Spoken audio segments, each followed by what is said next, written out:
அப்படி முதலீடு செய்யப்படுகின்ற பொழுது எங்களுடைய அமால் செயலேடுகள் அது கியாமத்தினால் வரைக்கும் அது விதிக்கப்படக்கூடிய ஒரு பாக்கியம் உருவாகிறது. அதே போன்று ஸல்லல்லாஹு அலைஹி வஸல்லம் அவர்கள் ஒரு அடியான் மரணித்தால் எல்லா விதமான அமல்களும் தடைப்பட்டு வரும். மூன்றை தவிர முதலாவது அவனுடைய சாலிஹான குழந்தைகள், இரண்டாவது அவன் செய்த தான தர்மங்கள் சதகா ஜாரியாக்கள். ஒரு அடியான் தன்னுடைய பணத்திலிருந்து பள்ளிக்காக வேண்டி ஒரு ரூபாய் கொடுத்திருப்பான், பள்ளி கட்டிட பணிக்காக அல்லது பள்ளியினுடைய நீர் தேவைக்காக அல்லது மின்சார வசதிக்காக ஏதோ ஒரு அடிப்படையில் தன்னுடைய குடும்பத்திலிருந்து தன்னுடைய சம்பாதியத்திலிருந்து ஒரு ரூபாய்களோ அல்லது 10 ரூபாய்களோ ஏதோ ஒரு அமைப்பில் கொடுக்கப்படுகின்ற பொழுது கண்ணியமானவர்களே நாங்கள் அதனை ஆழமாக உள்ளத்தில் பதிய வைத்துக் கொள்ள வேண்டும். நான் கொடுத்த அந்த ரூபாய்கள், நான் கொடுத்த அந்த பணம் நாளை மறுமை நாள் வரைக்கும் எனக்கு துணையாக வந்து சேரும். சதகா ஜாரியா அது கியாமத்து நாள் வரைக்கும் நான் பள்ளிகளுக்காக வேண்டி கொடுத்தது, ஏதோ ஒரு ஏழையினுடைய நீர் வசதிக்காக வேண்டி செய்து கொடுத்த தர்மம், ஒரு ஏழை குடும்பத்தினுடைய மின்சார தேவைக்காக வேண்டி கொடுத்த தர்மம், அந்த குடும்பம் நாளை மறுமை நாள் வரைக்கும் சந்ததி சந்ததியாக செல்லுகிறார்கள். அவர்கள் செய்யக்கூடிய நல்லமல்கள், அவர்கள் செய்யக்கூடிய தான தர்மங்கள், அவைகளிலிருந்து எங்களுக்கான கூலிகளும் கிடைத்துக் கொண்டே இருக்கும். இது ஹதீஸ்.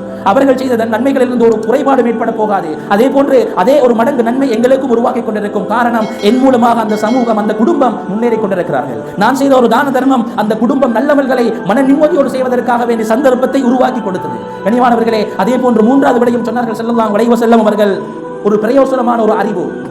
யார் ஒருவன் ஒரு ஆசிரியனாக கடமையாற்றுகிறான் அல்லது ஒரு மௌலவியாக ஏதோ ஒரு அமைப்பில் ஒரு குழந்தைக்கு ஒரு ஹர்ஃபையோ ஒரு எழுத்தை அல்லது அவனுடைய வாழ்க்கையை மாற்றி அமைப்பதற்காக வேண்டி ஒரு நல்ல அமலை சொல்லிக் கொடுக்கிறான், ஒரு நல்ல செயலை ஒரு குழந்தைக்கோ அல்லது யாரோ ஊரில் இருக்கக்கூடிய ஒரு பிள்ளைக்கு அவன் சொல்லிக் கொடுக்கிறான் என்று சொன்னால் அந்த குழந்தை செய்யும் நல்லமல், அந்த குழந்தை பெருத்து அவன் திருமணம் முடித்து தன்னுடைய மனைவி இவன் மூலமாக சாலிஹான பெண்ணாக மாறுகிறாள். அதன் மூலம் சாலிஹான குழந்தைகள் உருவாகிறது. அந்த குழந்தைகள் பெரும் ஒரு சாலிஹான சமூகத்தையே உருவாக்குகிறார்கள் என்று சொன்னால் இவன் ஒருவன் சொல்லிக் கொடுத்த அந்த நல்லமல், இது ஒரு தனி மனிதனுடைய அந்த முதலீடு இவனுடைய கியாமத்து வரைக்கும் அது கபரையும் தாண்டி நாளை நரகத்துக்கான திரையாக வந்து சேரும். அப்ப கண்ணியமானவர்களே, எங்களுடைய வாழ்க்கை 2 வழிகளிலே அதனை அனுபவிக்க முடியும். முதலாவது ஒன்று இருக்கிறது, இந்த வாழ்க்கையை மொத்தமாக அனுபவித்து விட்டு உலகத்தில் பிறந்தோம், ஒரு ஏதோ ஒரு அமைப்பில் வாழ்ந்தோம், என்னுடைய வாழ்க்கை எந்த ஒரு எதையும் நான் விட்டு வைக்கவில்லை, எல்லா விதமான செயற்பாடுகளையும் செய்தேன், நான் திருமணம் முடித்தேன், மனைவியோடு வாழ்ந்தேன், அது இல்லாத சில ஹராமான முறைகள் என்னுடைய வாழ்க்கையை பயன்படுத்தினேன், இப்படி ஏதோ ஒரு அமைப்பில் என்னுடைய வாழ்க்கை முடிந்து விட்டது என்ற ஒரு அனுபவித்த ஒரு எண்ணம் வருமாக இருந்தால் கண்ணியமானவர்களே பயந்து கொள்ள வேண்டும். அது நாளை மறுமையில் எங்களை நரகத்துக்கு கொண்டு சேர்க்கும் ஒரு செயலாக மாறும்.